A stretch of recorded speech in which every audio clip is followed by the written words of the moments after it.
sunlight is a myth. I assure you, Captain, it is not, Jonathan Hyde said, brushing an imaginary speck of dust off the sleeve of his immaculately tailored suit. I have seen it with my own eyes, and my eyes are very, very good. Yeah, Captain Montgomery said doubtfully, squinting at him. What's it look like? It was the most beautiful thing I have ever seen, Jonathan said sincerely, closing his eyes for a moment and letting the sacred sight return to his mind. The clarity and purity of the single ray of light descending from the heavens had burned itself forever into his soul, rendering the rest of the world faded and dull by comparison, and at the same time giving him strength and purpose. And you, my good captain, have the chance to see it for yourself?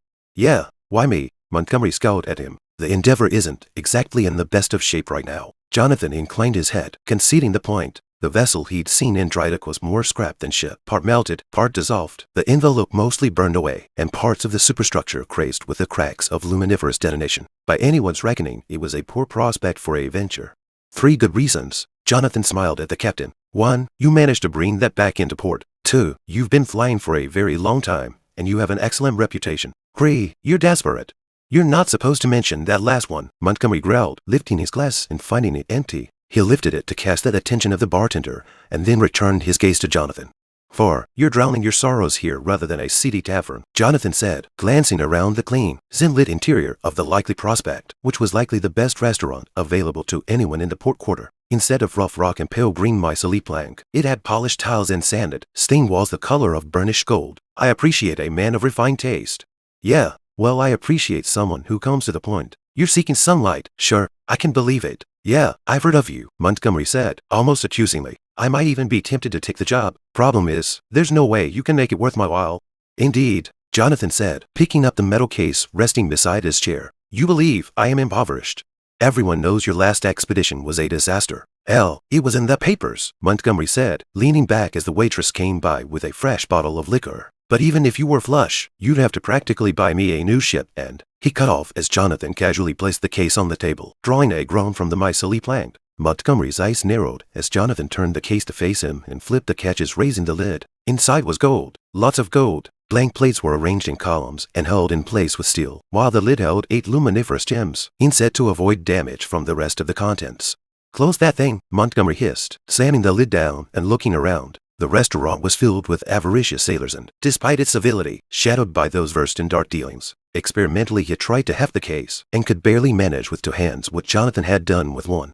Are you trying to get us killed? He gestured around at the rest of the clientele, and shaded his eyes in the direction of the door, where a pair of battered men were being watched by the house muscle, who wouldn't quite deign to call themselves bouncers. Jonathan hadn't entered the restaurant unmolested. That much, out in the open like this. As you said, I would practically have to buy you a new ship, Jonathan said, his smile growing. Several of his teeth seemed to be slightly more pointed than they should have been. We're headed east, very far east. You need to refit the Endeavor for long-distance travel, including distillation facilities and spare parts. Plan on myself as a passenger, and perhaps 3 or 4 others. Yeah, Montgomery chewed on that, his drink forgotten. That much gold could focus any man's mind, not to mention the gems. While those were worth money too, they were more valuable put to use as the cores for new engines or weapons, things the Endeavor desperately needed. I still don't get it. If this is what you've got, you could buy a fancy new dreadnought. So why bother with me? You've been out there, Jonathan said, his smile falling away, deadly serious, his dark eyes pinned Montgomery in place. You know what it's really like beyond the walls. No Navy crew is going to really understand. Even the fanciest ship wouldn't survive without a crew that knows the darkness. Now that, I believe, Montgomery said, turning to the bottle and pouring himself a shot, then lifting it in salute to Jonathan, who inclined his head. You are also not, despite your experience, affiliated with the Exploration Society, who are the ones who wrote that article in the paper. Jonathan frowned, his fingers tapping on the top of the case. Bunch of vultures. They've been hounding me since I got back. Jealous as they are, they might bother you, but I suggest you simply ignore them. So that's who they were, Montgomery said, glancing again at the pair at the front of the restaurant. Despite the value of the case in Jonathan's hand, the 2 hadn't been after the money, but rather his intentions. Their demands to know Jonathan's business were just the bleeding of a jealous, nosy old club. I imagine that if those types give you any lip, you'll know how to take care of them, Jonathan said idly. Not that I have anything in particular against them. Mind, I just don't see how what I do is anyone else's business. Save the taxman's, I suppose, Montgomery said with a laugh. The crown always takes its due, Jonathan agreed. Do we have a deal? He reached his hand across the table. You make deals this big on handshakes, Montgomery asked, but nevertheless reached out to take Jonathan's hand. If I can't trust you on this, how could I trust you enough to fly with you? Jonathan asked. Fair point, Montgomery said. Come by my estate tomorrow, Jonathan said, standing and taking the case back. He held it in one hand, the other one resting on his cane. I don't imagine you want to take charge of this while you're still drinking. Too rich for my blood, Montgomery agreed. I'll tell the crew. Cheers, Mr. Heights. Enjoy your evening, Captain, Jonathan said, his cane tapping on the tile floor of the likely prospect as he made his way outside. The zen lights illuminated the white stone of the port quarter, where carriages rumbled back and forth on the level street. Most of them were no longer drawn by animals, fueled instead by distilled luminiferous terrestrite, or zen as everyone called it thanks to the sound the extractors made. His own was no exception, and a wave of his cane summoned his chauffeur, who maneuvered the carriage up to the sidewalk. Any luck, sir? Johann inquired politely. Holding the door open, Jonathan stepped past the large spindled wheels, which rose almost to the level of the windows, and mounted the steps into the enclosed interior. "Sir," Jonathan confirmed, carefully placing down the money case and settling into the rear seat. Despite the wealth he'd shown to Montgomery, the carriage itself was of a fairly modest design, large enough for only 2 or 3 people in the rear, and with less plush seats than the true luxury models. "Glad to hear it, sir," Johann said, closing the door after him, before taking his place at the front of the carriage and pulling the drive lever, steering it out into traffic. Jonathan watched the city pass by as Johann drove them back to his modest estate in the merchant quarter. Beacon, named such for obvious reasons, was a city of white stone, bright lights, and deep shadows. Scent light was everywhere, though in some sections of the city, they were still scrubbing away the accumulated soot of centuries of torches and gaslight. While it was in some ways home, Jonathan had never truly liked the place. There was something dishonest about the light of Beacon, despite the thousands of people that thrived within its walls. Despite it being the source of all the technology and machinery it took advantage of, the lethal darkness of the outside world still seemed more true, and only sunlight came by its illumination honestly. The carriage wound down away from the ports, past warehouses, residences, storefronts, barracks, walls, and gates. Jonathan's eyes were shadowed as he watched, one hand resting lightly on the case to steady it, as the carriage rolled over bumps and jostled its way past the occasional bit in the road. His estate was a modest one, the upper 2 floors of an older building near the gate to the industrial quarter, and he mounted the steps as Johann parked the carriage in the rear. Agnes, his housekeeper, had the door open moments after he rapped the outside bell with his cane, and he strode inside with the money case still in hand. He gave her a nod and walked past a hallway furnished with the spoils of expeditions past, a tablet covered in a script nobody could read, a crystalline flower that never withered, a bust of some inhuman serpentine god carved from black stone before entering the sitting room. A gas fire blazed in the hearth there, despite the entire city being mostly heated with steam, and he placed the case on the small table next to his old armchair, where it rested in front of the fire.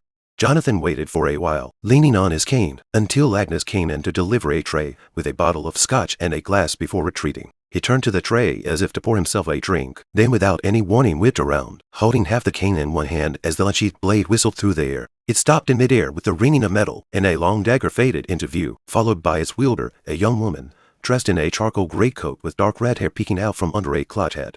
"You're not supposed to be able to see me," she said conversationally.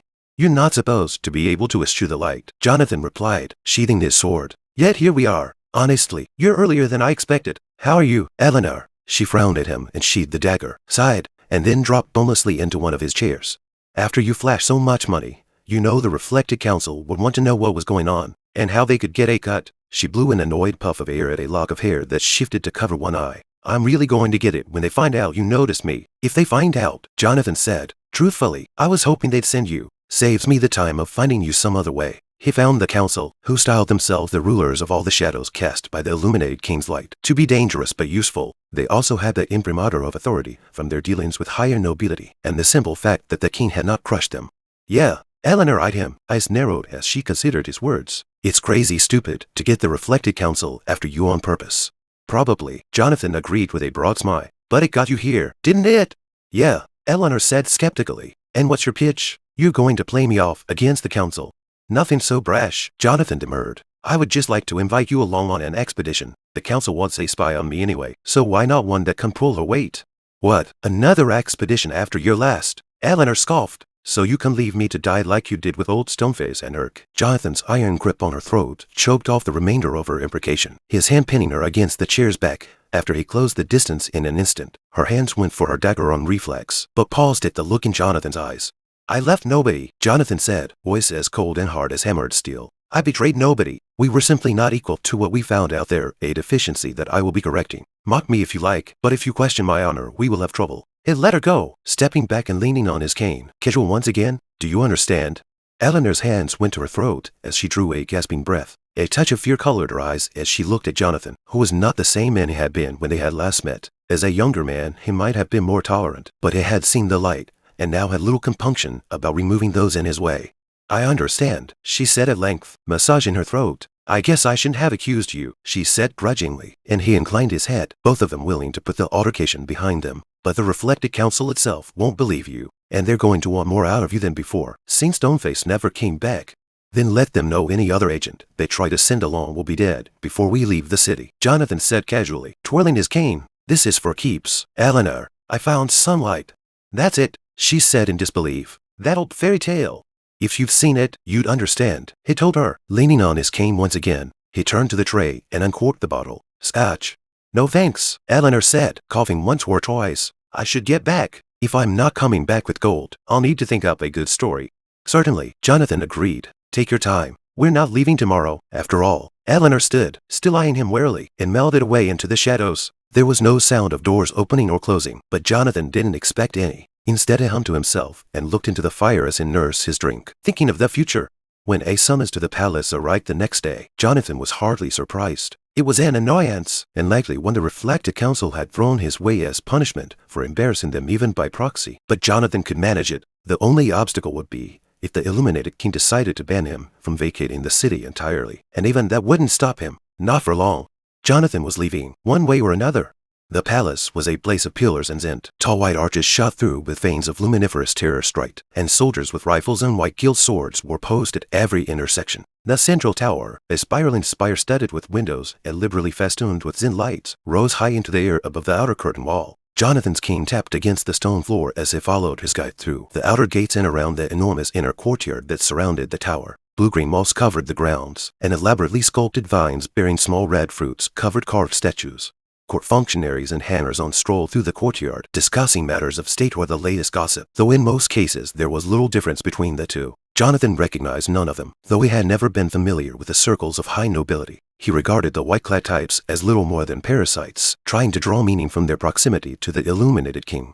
Even if the palace summons was not a surprise, Jonathan found his brows raising as his guide ushered him past the lesser offices and along the path to the central tower itself. He had been expecting to be kept waiting for several hours and having a few go-rounds with some lesser bureaucrat. There would be some bribery, some insincere compliments, maybe a few veiled warnings. But when he was delivered to the illuminatory, Jonathan found himself deeply suspicious.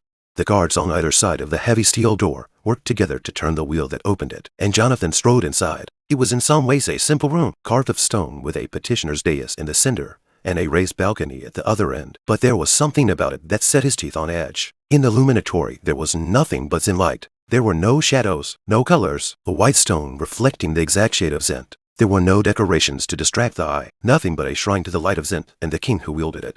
Despite his misgiving about the chamber, Jonathan ascended the few steps to the dais, standing in the center until a tone sounded. He went to one knee, head lowered. Even if it was not the most fervent supporter of the illuminated king, he would not dare to show disrespect. There was no sound, no change in lighting that he could see, but suddenly the hair on the back of Jonathan's neck prickled and he knew that he was not alone.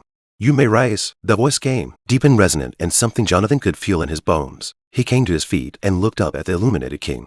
Everyone in Beacon had seen the illuminated king at a distance, atop the palace walls, where powerful spotlights gave him a radiant glow. There were no spotlights in the room, no blinding glow, but the illuminated king was still cloaked in radiance, a silhouette in reverse. The light was so bright that it washed out any features, though Jonathan could still somehow look directly at it, and he didn't know whether to credit that to some talent of the king's or his own experience, with a light more real than zint. "Jonathan Heights," the illuminated king said, "it has come to our attention that you are financing an expedition to the east." "Yes, your majesty," Jonathan said, mind immediately going to the case hidden away in his estate. He had never anticipated the illuminated king to personally notice his activities, and if there was enough suspicion about the source of his funds or the goals of the expedition, there would be trouble. Breaking out of the palace or the dungeons would be difficult, to say the least. "Following in your father's footsteps," the illuminated king remarked. "Yes, your majesty," Jonathan repeated, more and more disturbed by the tech of the conversation. The illuminated king surely had better things to do than pay attention to modest explorers like Reginald Heights. Jonathan himself was no more famous, and the old gentleman's club of the Society of Explorers had even revoked his membership before that last expedition into the deep east. Jonathan had simply thought it was jealousy and snobbery, as none of them had ever been so far in that direction. They hadn't sent a message to him since he had returned though, not even to gloat, which he had found most odd. If the illuminated king had taken an interest, perhaps there was something more to it. There is word that you have found sunlight, the illuminated king continued. We have a certain interest in this matter. Jonathan nodded, despite very much doubting the illuminated king's words, though it was true that despite the brilliance of the light, it had a certain hollow quality. Next to the memory of that single glimpse of the sun's radiance, he could well believe that the illuminated king wanted to harness that somehow. To that end, we will be sending along someone to safeguard our interests, the illuminated king said, and Jonathan hit a wince. A direct agent of the illuminated king would be difficult to deal with, and he certainly wasn't looking forward to trying to explain it to Eleanor, nor did he enjoy the added strain of feeding and housing what was probably an entire retinue on a ship that would already be fairly crowded. In return, we shall grant you our token, that you might find your preparations easier. Jonathan suddenly found himself holding an inscribed white coin, faintly glowing, without any memory or understanding of how it came to be in his hand. He had to suppress a shudder, his knuckles going white on his cane, and revised what he thought of the illuminated king. Some of the more cryptic passages in his father's notes suddenly took on a new meaning, and his distrust of the monarchy became something more than just disliking the foibles of a corrupt nobility. Your Majesty is most generous, Jonathan managed. Yes, the illuminated king said, the deep voice sounding almost amused. We are. The bright light dimmed, and he was gone. The tone sounded once again, and there came the sound of the door opening behind him, which Jonathan took that to mean the audience was over. He stowed the glowing white coin inside the breast pocket of his suit, and bowed to the empty balcony for good measure, before making his way back out into more reasonable light and colors other than white. For all that royal attention was unwelcome, the token was quite useful. Jonathan contemplated it, as Johann drove the carriage back to his estate, rolling the coin between his fingers. While it wouldn't pay for anything itself, it would open doors at the best shipyards and Zentrites, ones that money alone did not. Once again, he mounted the stairs to his modest estate, and when Agnes led him in, she motioned to the small front room. Captain Montgomery here to see you, sir, she said. He's been waiting for nearly 30 minutes. Thank you, Agnes, Jonathan said, reaching up to touch the coin in his breast pocket. Show him to my study. Right away, sir, Agnes said with a curtsy, and Jonathan climbed to the next floor, entering a small room filled with books and artifacts, ones too fragile or controversial to be displayed in the halls. The most incendiary were locked up in the safe, but the scraps of paper and fragments of pottery in the glass cases on his shelves hinted at cities and civilizations that officially never existed. His crown jewel was an ancient map inked on some decrepit and crumbling scrap of cloth that marked the place where the city of Beacon would eventually be with an ominous glyph in faded red. The artifacts in the study were arranged in such a way to instill discomfort and dread, each grotesque statue or framed symbol gathered together to insult the eye and the mind. For most, it would be enough to turn them away from the room, filled with an unnameable certainty they shouldn't be there. Jonathan's eyes saw right through it, as he had seen far stranger and more profound things in his travels. A glance around showed that despite the reflected council's interest in his treasury, there hadn't been any attempts at looting his study. Not that they would have gotten far with their usual methods, given where the money case had been stowed. He set his cane aside, and took a shard of distorted mirror from where it was mounted on the wall and angled it to reflect the safe, reaching out to slide his fingers into a series of grooves on the top of the heavy floor safe. Inside each one was a switch that took all his strength to throw, stiff springs giving way to open the secret top compartment of the squat iron safe with a click. Still using the mirror, he removed the case and set it on his desk before closing the hidden space and returning the mirror shard to its place. The entire evolution only took a few seconds, so he was seated and waiting by the time Agnes ushered Montgomery in and Jonathan bade him sit. Despite the drinking the captain had undoubtedly indulged in the previous night, he looked fresh and alert and professional, the dark blue women's uniform spotless and his captain's wings gleaming with fresh polish. His face, sagged slightly as he settled into the high-back chair. I understand you got called up to the palace this morning, he said, by way of conversation. Is the deal still on? It certainly is, Jonathan assured him, smiling and producing the white coin by sleight of hand, showing it off to Montgomery. Not only is the deal still intact, but we will have preferred treatment refitting the endeavor. Oh, Montgomery blinked, taking in the softly glowing piece of metal. God's trousers, he said. I didn't think you were that well connected. It pays to have friends in high places, Jonathan said modestly, not at all bothered about misrepresenting the situation. I assume for today, you want an advance and a promissory note to begin the process. Though for anything requiring this, I will need to go along. He held up the coin and then palmed it again. Burdened though it was, the token of the illuminated king was something he was not letting out of his grasp.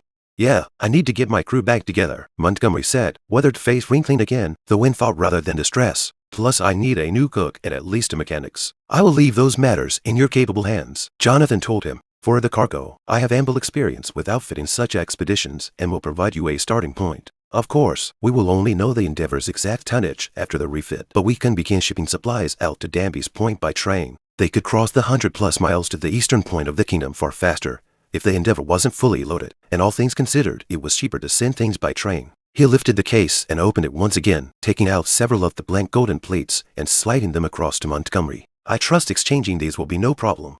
Not at all, Montgomery said, a twinkle in his eye as he picked up the plates, and then slid them into the pocket inside his suit coat. I might well be acquainted with dealings that might evade the eye of the Crown's taxes and customs enforcers. I would think less of you if you didn't, Jonathan said with a chuckle. I have found such folk useful myself, a time or two. The good captain might well find that the exchange was better than he'd remember, though, with the reflected council keeping an eye on things. After all, they'd want to encourage spending the gold, so they got their cut. If they resorted to actually robbing Montgomery, oh, he would be quite put out with them. A discontent they might well not survive.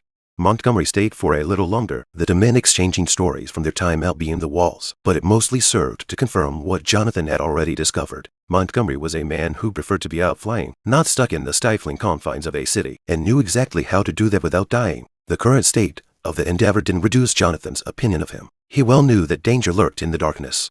After Montgomery left, Jonathan dialed the combination on the heavy safe and opened the main compartment, pulling out an old leather notebook and a battered map case. He spread the map across his desk, weighting down the corners, and flipped open the notebook. Neither of them had any markings in any human tongue, ciphers holding their secrets close as he referenced one with the other. The Endeavor's repair would take months, even with the favor of the illuminated king, and he had plenty of work to do in the meantime. Simply going east was not enough. Even with the best Beacon had to offer, they would have to rest, resupply, get their bearings, and repair whatever damage they might have sustained in the Black Wilderness. Over his many expeditions, even his last, ill-fated one, he had charted crumbling mines, ruined cities, isolated oases, and the migrations of caravans by races the illuminated king did not acknowledge. Such resources, especially veins of raw terrestrite, to distill more Zen fuel for their ship, would be of utmost importance on the journey.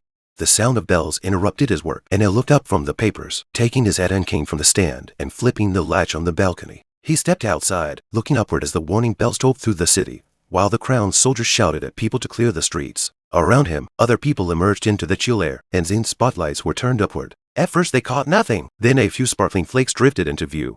Far away and upward, Jonathan could see the faint blue-green flashes in the blackness of the sky, outlining the enormous bulk of a herd of glacium, the mountain-sized ice beings migrating south on their annual journey. It was a matter of heated debate whether they brought winter with them or merely heralded it, but the snow cascading off their upper slopes always covered Beacon in white when they passed. With the snow came the glacianes that lived on the floating behemoths, pestiferous winged creatures that could do real damage to the unsuspecting civilian.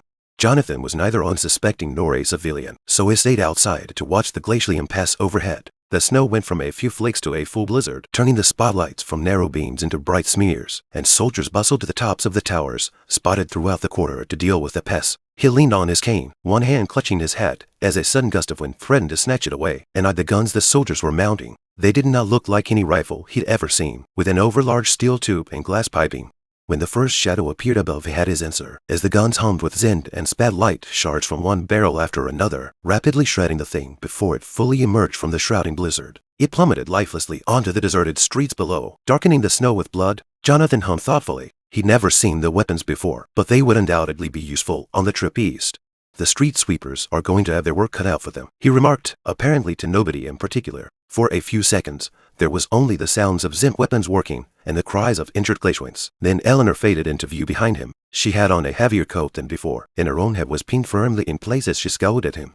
"How do you do that?" she asked, crossing over to stand next to him on the balcony. Her booted feet made no tracks in the snow. He just chuckled. "Has the reflected council made a decision?" Jonathan asked mildly. "Maybe. You've said why you want me to go along, but why should I want me to go along?" Eleanor brushed a lock of hair away from her face with a frown. "Aside from secrets, treasures, and myths," Jonathan smiled at her and looked back up to the skies. "Do you think that the reflected council suspects that their tool is not really loyal to them?" "Is that a threat?" Eleanor asked, her voice hard, and her dagger appeared in her hand. "Certainly not," Jonathan assured her. "I was merely remarking on your basic character. While I have been away some time, the Eleanor I know would not hold any particular affection for such employers." "It's a short leash," Eleanor admitted, after a pause, as the Zen gun whined and sent a glacian careening off the opposite building. "This damn well better be something amazing, Jonathan, and I'm not talking about some sunlight nonsense, or I might as well not come back." Perhaps we should go inside, he suggested, glancing around at the snow-muffled surroundings. Eleanor followed his look, shrugged and opened the balcony door. He followed her in and closed it behind them, drawing the curtains while she flopped down in guest chair, giving the map a critical eye. You know that I can read that, right? She asked. I did not know you could read that, Jonathan said, handing up his hat and cane again and seating himself at the desk. I'll have to change the ciphers again. She waved it away. You can't hide it from the council and we're the only ones who probably can. But you've got something other than this wild chase going on. I can smell it. That last expedition wasn't really a failure, was it?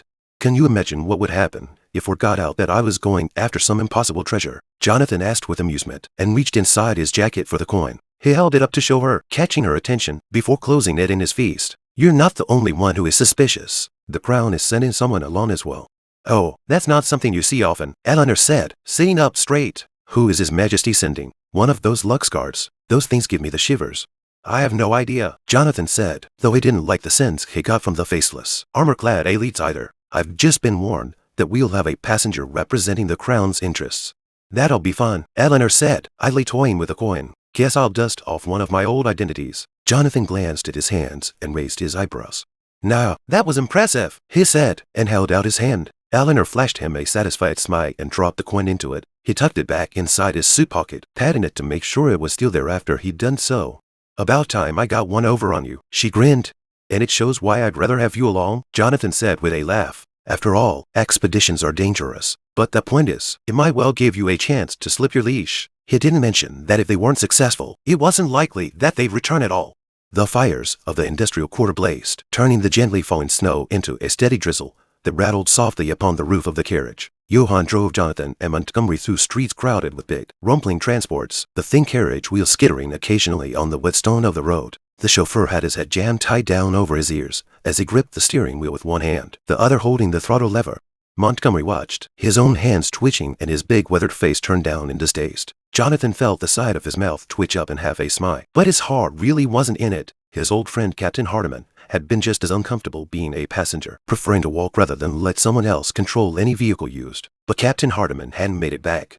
The carriage went past wide-break tenements crowded up against the walls of the ironworks, where only the orange glow of gas lamps pushed back the darkness. Paradoxically, the darkest part of the industrial quarter were the huge stacks where luminiferous terrestrite was extracted and distilled, the low thrumming of an enormous, drawn-out scent vibrating the carriage windows. They loomed up from the center of the industrial quarter, columns of glass and steel that occasionally flickered from a stray discharge. Johann navigated them past the stacks, where the grim armor of the crown's guards barred the gates that led through the tall wrought iron fence, to the far side, where the shipwright industries sprawled up and along the scarred cliffs of Halfpence Bluff. The shipyard offices stood at the top with docking masts, projecting from towers above and continuing down the cliff face. The skeletons of half-finished airships were visible only as illuminated splotches past the rain and snow. Despite the powerful spotlights that covered the bluff, he stopped the carriage out front of Campbell Yards, hurrying around to open the door for Jonathan and Montgomery. Thank you, Johann, Jonathan said, picking up a small case from the carriage bench before he descended to the rain-slick cobbles. Certainly, sir, the chauffeur replied, closing the door behind Montgomery. Shall I just drive around the block a few times while you're busy? A fine idea, Jonathan agreed before striding forward under the decorated iron gate, proclaiming the name of the engine manufacturer. Montgomery fell in next to him as they hurried to get out of the rain. Mr. Heights, Mr. Montgomery, and a bully mustachioed gentleman in a thick leather smock beamed at them from the entrance, taking their offered hands in quick succession and giving them a vigorous shake. I'm Carter. I understand you're in the market for new engines. Yes, sir, Montgomery replied. We'll need 4 of them, cross-mounted, high efficiency for the Imperious weight class. Was hoping to see your models. Excellent, excellent. Yes, I have it out on the floor already. Right this way. Carter led them past offices, with Myceli playing paneling, and used a key on a heavy iron door, opening it with a grunt to usher them into a large open warehouse, where airship parts hung on chains as thick as Jonathan's wrist. Everything had the gold-gray luster of Caresium, the only metal worth using on airships, and the sheer amount of it was impressive to Jonathan's eye. His last ship had been mostly Myceli plank, aside from the envelope superstructure. Jonathan's cane clicked on the floor as he trailed Montgomery down into the warehouse, where a cigar-shaped piece of metal 3 times the size of a man was mounted in an apparatus with a huge gauge at the top. Carter ignored the other workers who were assembling, repairing, and polishing engines in the rest of the warehouse and gestured excitedly at the one he'd clearly prepared for them. This is our newest model, the Carter 801, he beamed proudly. We've replaced the auxiliary pumps with inline turbines. Jonathan only half listened as Carter extolled the virtues of the design, far more concerned with studying the people in the warehouse. Campbell Yards had an excellent reputation, but the downside to assuring that the reflected counsel took interest in his business was that everyone else took interest too. Trouble was inevitable, though when and where was still up to question. And the glass is tempered using a new technique to render it nearly as tough as Caresium. Carter reached out to rap on the glass panel that took up almost the entire back of the engine. Jonathan raised his eyebrows and hefted his cane, nodding at the engine. "May I?" he asked. "Go right ahead. I dare say you find it difficult to crack the stuff," Carter said confidently.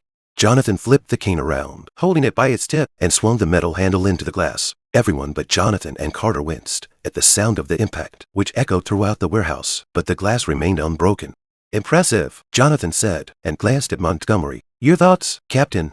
"Oh, she'll do all right," Montgomery said, looking at the engine with raw avarice. "If everything that Mr. Carter said is true, the Endeavor will be able to fly rings around anyone else in her class. At least, until everyone else upgrades to them." "Mr. Carter," Jonathan said, hooking the cane over one arm and lifting up the small case. "Might I ask, how much better would those engines perform with one of these?" He opened it, revealing four of the luminiferous gems and, less importantly, a small number of gold plates for a down payment. Oh my, Carter stared at the gems, practically drooling. "I say, we can test it out right now. May we?" "Certainly, if you can guarantee no damages," Jonathan said, plucking out one of the gems in its setting and closing the case again.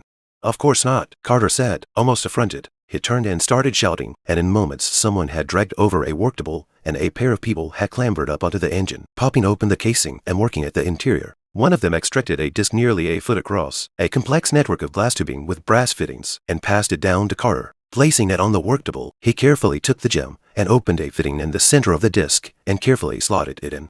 The disc was returned to the engine and a glass tank full of zinc dangling from the ceiling. Coolies was pulled over and drained into the engine. Jonathan watched the proceedings with interest, though he couldn't see exactly what happened inside the engine. All he could see was that the engine's back panel began to glow, and the mounting apparatus clicked as all the slack was taken up. Carter began turning a dial on the side of the engine mount, and the glow brightened. Jonathan held out a hand, not feeling anything from the luminance, but the gauge at the top began climbing. He was hardly familiar with the specifics of airship design, but the better the engines worked, the faster they'd get there and the less risks they'd take. The mount creaked as the pressure grew, until the dial finally stabilized. "That is marvelous," Carter said with an almost boyish enthusiasm, stroking at his mustache as he regarded the readout. "I don't suppose you disclose where you got those. The synthetic versions aren't nearly as effective." "Not at the moment," Jonathan demurred. Carter drooped from his posture all the way down to his mustache and shut off the engine. The dial dropped and the mount groaned softly as it settled back into its resting position. "I believe we're ready to confirm the commission." I can't wait to see those on the Endeavor," Montgomery confirmed. "Then," Carter said, marshalling his enthusiasm once again, "there is just one small matter. These are a restricted item." Still, and Jonathan reached into the pocket of his coat and plucked out the coin, holding it up for Carter to inspect. The man gingerly reached to take it, examining it closely on both sides before returning it. "Everything is in order," Carter said, clapping his hands together. "I see you brought a deposit, in addition to the gems," he said, nodding to the case that Jonathan held. "Give me a moment, and I will write you a receipt." "And you will ensure that these specific gems will be used in our engines," Jonathan said. It was not a question. "I will stake our reputation on it," Carter said firmly. Jonathan nodded and reached inside his suit pocket for a pen.